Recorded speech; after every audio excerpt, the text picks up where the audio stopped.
Ito yung kahit hindi ka na nagtatrabaho, meron ka pa rin kinikita. Ang sample niyan, kung may investment ka na malaki, kumikita yan ng interest income or maturity income taon-taon. Kahit wala kang gawin, nagtatrabaho ang pera mo. Ang sample din ng passive income kapag ikaw ay may paupahan. Kahit hindi ka magtrabaho, may nare-receive kang rental income. And business, meron ding passive income yan. Again, sa stage 3, big income pero less effort na. Ito yung stage na money, working hard for you.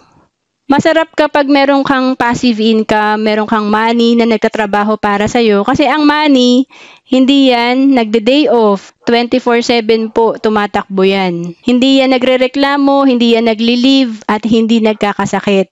Kaya kung i-compare natin, bakit kaya ako overtime ng overtime, ang liit ng income ko? Yung mga mayayaman, kahit nagta-travel abroad, kumikita ng malaki. Kasi nga, pwedeng active income ang salary mo or source of income mo, gawin nating passive income. Ito ang sikreto ng mga mayayaman. To know more about savings and investment, message mo na ako sa FB, Rohan Celis Capistrano.